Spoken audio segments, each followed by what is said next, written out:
Buenas, mi nombre es Karen Carriazo y hoy vamos a hablar sobre la estadística y nuestra problemática es el análisis estadístico de las variables que determinan la compra y venta de automóviles. Pertenezco al grupo 6.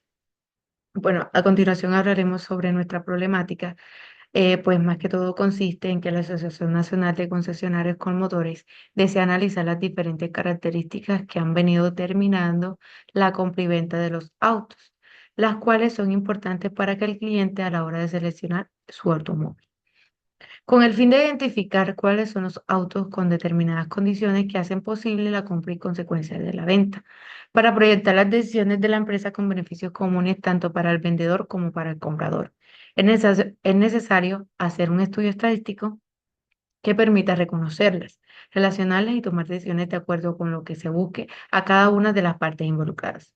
Con base en lo anterior, el gerente de Colmotores acudió a la UNAT en busca de ayuda para que en la escuela de la CBTI designe un grupo de profesionales para que realicen el análisis estadístico de datos que suministra el gerente. Bueno, él suministró varias variables, pero en mi caso yo escogí la variable de satisfacción y la variable de probabilidad de defecto. Estos son la base de datos que él nos facilitó. Aquí están unos cuantos. En los análisis de resultados que se facilitaron mediante nuestros datos, en la variable categórica, ¿cómo hicimos para hallar nuestra variable categórica? Bueno, como él nos facilitó los datos, en este caso cogemos el dato de satisfacción y con ayuda de nuestro programa ya móvil, metemos nuestros datos de satisfacción y esto nos facilita inmediatamente nuestra tabla de frecuencias. En la tabla de frecuencias se determina que pues son variables de muy satisfecho, nada satisfecho, poco satisfecho y satisfecho. Para que se vea mejor reflejado o sea más fácil al momento de determinar o hacer un análisis, el programa también nos facilita diagramas, el diagrama de barras y un diagrama circular. Para mejor análisis utilizamos el diagrama de circular que pues más que todo nos permite ver los porcentajes y así determinar cuál es el mayor, que en este caso es satisfecho, que es del 45,1% de los clientes que se encuentran satisfechos con sus automóviles. Y el 3,08 no se encuentra nada satisfecho. Lo que se recomienda hacer una mejora para que los clientes se encuentren satisfechos totalmente con el producto. Bueno, una vez determinada esto, eh, se consigna con siguiente paso. El paso uno es hallar la rango, el número de clase y la amplitud. En el rango, ¿qué es el rango? Es la diferencia entre valor mayor y el valor menor. En este caso se pudo determinar que nuestro valor menor fue de 0 y el máximo fue de 6. Para hallar el rango lo que hacemos es una resta. Restamos el mayor valor máximo menos el valor mínimo, que en este caso es 0, y eso nos da un total de 6.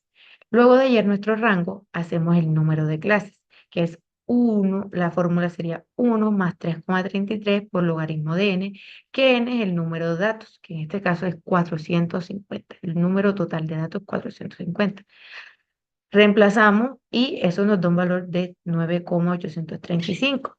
Este valor lo redondeamos a un número entero, que es el siguiente, que en este caso es 10. Después de hallar el número de clases, lo que prosigue es la amplitud. La amplitud es la división entre el rango y el número de clases. Esto más que todo nos sirve para tener una idea del grado de dispersión o separación de cada conjunto de datos. Reemplazamos nuestro rango, que es de 6, y el número de clases, el valor que se elige es de 9,835, que eso nos da un total de 0,6101. Esto se redondea a un valor de 0,61. Bueno, una vez determinada la probabilidad de defecto, lo que prosigue es el paso 2, hallar en las clases. Bueno, lo primero que se hace es utilizar el límite inferior más el límite superior.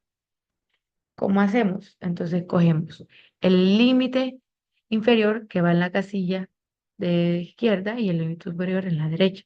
Entonces sumamos para hallar el límite superior, lo que hacemos es el 0,61 que se encuentra en la columna del límite superior más el 0,61 que se encuentra en la columna del límite inferior. Eso nos da un total de 100,22.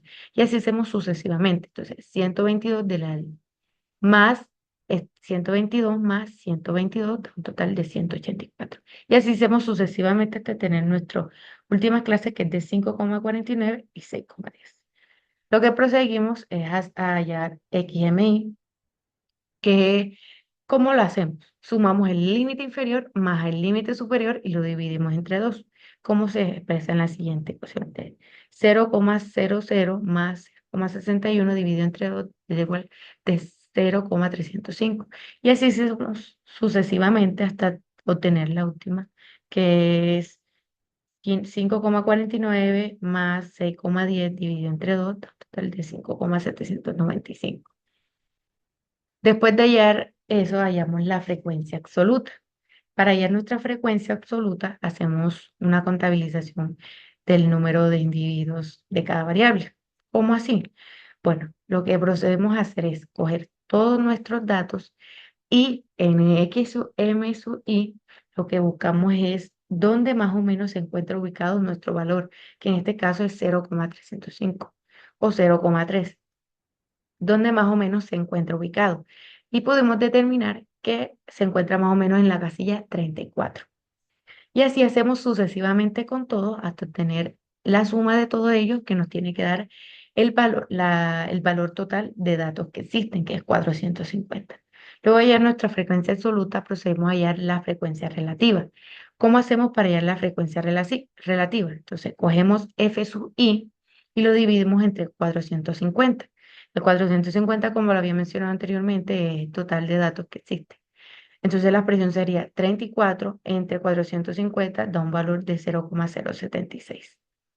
Y así sucesivamente. La suma de la frecuencia relativa nos tiene que dar siempre 1. Después de hallar la frecuencia absoluta, perdón, después de hallar la frecuencia relativa, pasamos a la frecuencia absoluta acumulada. ¿Cómo hallamos esa frecuencia absoluta acumulada? Bueno, cogemos f sub i y lo sumamos con el dato anterior de f sub i, o sea que no es la frecuencia absoluta acumulada. ¿Cómo así? Cogemos, entonces, 34 más 47 será 81. Entonces, hacemos 34 más 40, 34, perdón, más 47 da un total de 81. Entonces, 81 más 55 da un total de 136. Así hacemos sucesivamente. Luego de determinar eso, hacemos la frecuencia relativa acumulada, que es la misma, casi lo mismo, solamente que es la acumulación de todo esto. Entonces cogemos f sub i y lo dividimos entre 450, eso sería 34 más 400, dividido entre 450, un total de 0,076.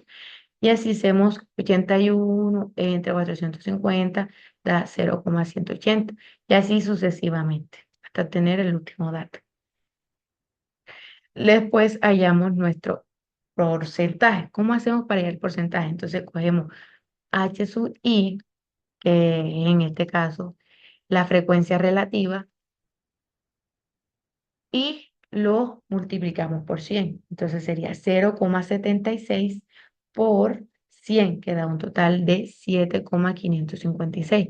Y así hacíamos con cada uno de nuestros valores hasta obtener el último, que es de 0,071% da un total de 14,000. La suma de los porcentajes nos tiene que dar 100. Para hallar nuestro porcentaje acumulado, lo que utilizamos es la frecuencia relativa acumulada por 100 y eso nos da nuestro porcentaje acumulado, que sería 0,076 por 100 da un total de 7,56. Y así con cada uno de los valores hasta obtener la suma de todo ello que da 100. Después de tener nuestro porcentaje, lo que proseguimos a hallar f sub i por xmi. ¿Cómo lo hallamos? Bueno, cogemos f sub i, lo multiplicamos por xmi y nos da ese valor. ¿Cómo así? Entonces, reemplazamos 34 por 0,305, nos da un valor de 10,4. Y así hacemos sucesivamente. Aquí me equivoqué, puse un 37 y es un 47. Entonces reemplazamos 47 por 0,915. Eso nos da un total de 43,0. Y así sucesivamente hasta obtener los valores. Y luego de tener todos nuestros valores, lo que hacemos es sumar todo ello para obtener el total, que en este caso aquí nos da nuestro total. 100.389,60. Y así hacemos con nuestra F. Bueno, la procedemos al F sub I por XMI menos X, que aquí en este caso es nuestra media, como lo mencionamos, que media, que la media, ¿cómo hallamos la media? Hallamos la media con la suma, la suma de este valor, que es de 1.389,60 entre 450, nos da un valor de 3,08. Y después eso lo elevamos a la 2. Entonces, la expresión sería 34 por 0,305 menos 3,08, que es la media, dividido a la 2, nos da un total de 263,71. Y así hacemos sucesivamente con cada uno de ellos. Luego de hallar eso, hallamos el último paso, que es XMI menos X, le da la 4, como lo mencioné anteriormente. Esta X que tenemos aquí es nuestra media, esta de aquí. Entonces, reemplazamos. Entonces, XMI, que nos da 0,305 menos 3,08 elevado a la 4, da un total de 60,16. Hacemos con cada uno de ellos y eso nos da, la suma de ellos nos da 167,6. Luego de obtener todo eso, adelante le explico para qué nos sirve. Y así obtenemos nuestra tabla de frecuencia. Ahí está resumida todo lo que hicimos paso a paso. Bueno, después de tener nuestra tabla de frecuencia, hacemos nuestros respectivos diagramas, que en este caso es un histograma y un polígono de frecuencia. ¿Cómo hicimos nuestro histograma y polígono de frecuencia? Lo que realizamos fue cogimos los valores de frecuencia absoluta, como se ve aquí, con la probabilidad de defecto, y así nos dio nuestros valores. El diagrama de densidad, igualmente, cogimos nuestra frecuencia relativa y las marcas de clase, y eso nos dio nuestros resultados del diagrama de densidad. Y así hicimos con nuestro diagrama circular o diagrama de torta.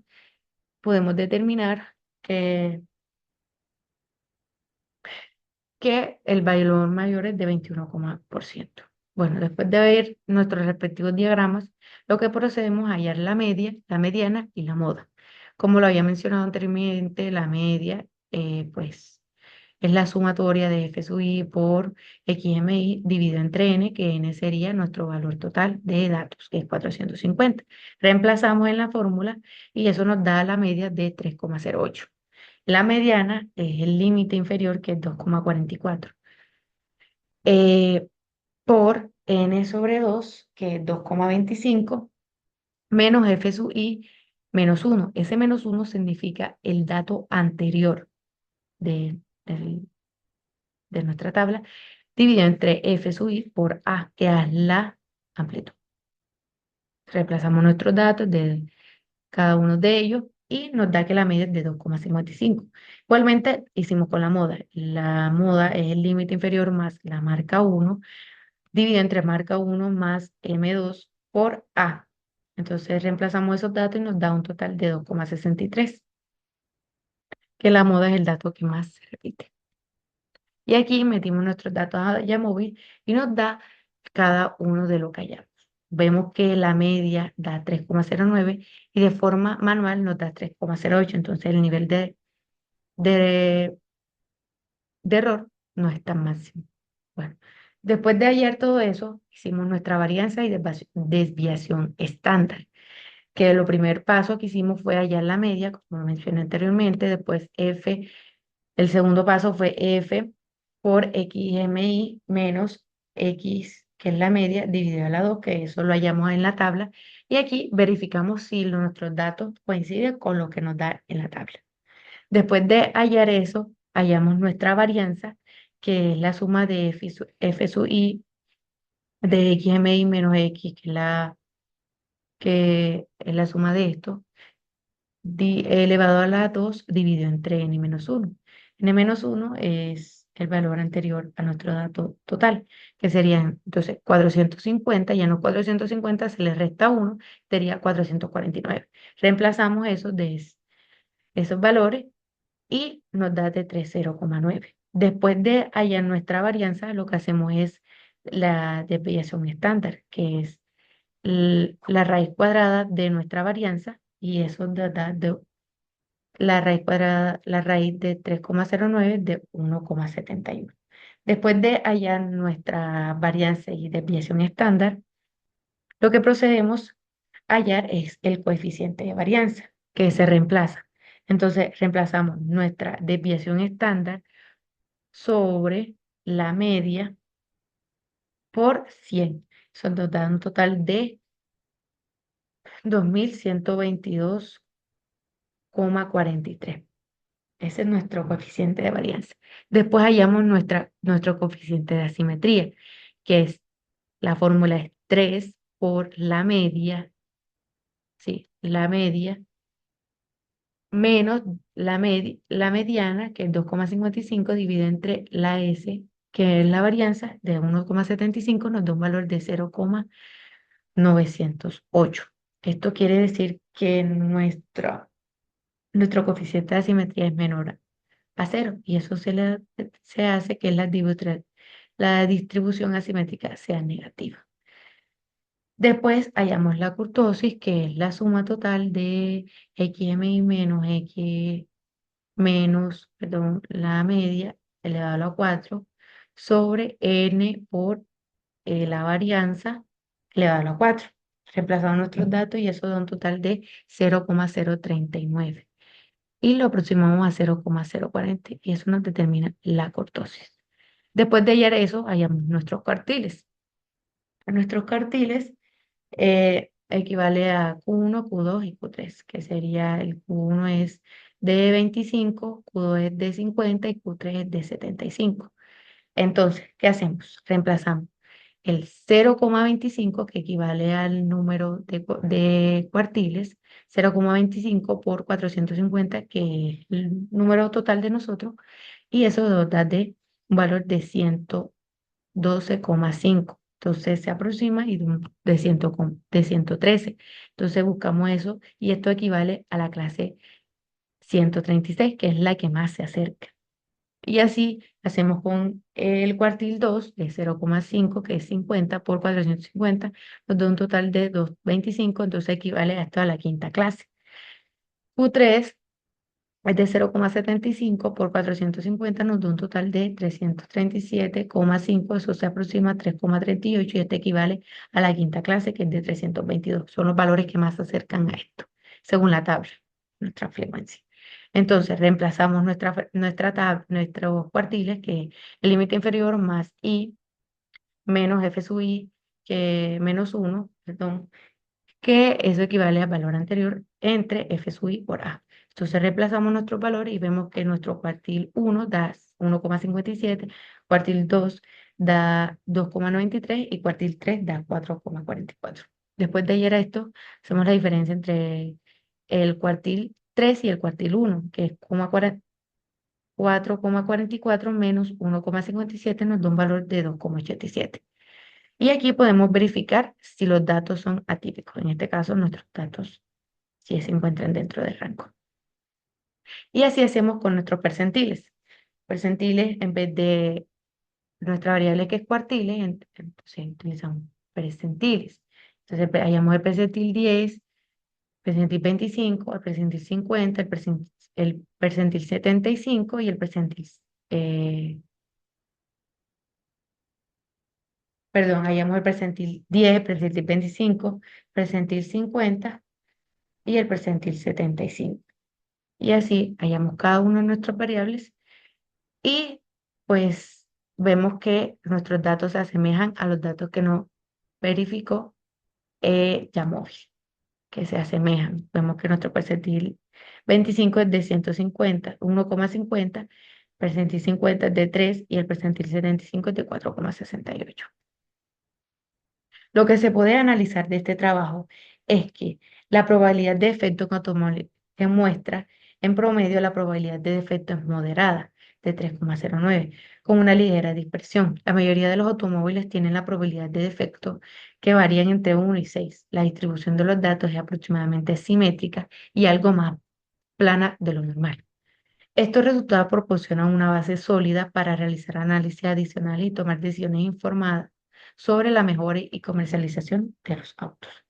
Para terminar, la conclusión que tenemos que pues el estudio estadístico indica que la mayoría de los clientes están satisfechos con sus automóviles, destacándose un alto porcentaje en quienes se sienten muy satisfechos o satisfechos. No obstante, un pequeño grupo de clientes pues manifestaron su insatisfacción, lo cual señala áreas donde los promotores pueden mejorar. Los factores como la probabilidad de efecto y los kilómetros recorridos son determinantes en la satisfacción del cliente y en sus decisiones de compra. Las conclusiones y recomendaciones de este análisis proporcionan una base sólida para que promotores optimicen sus productos y servicios beneficiando a ambas partes en el proceso de compra-venta. Y muchas gracias. Esto es todo por hoy.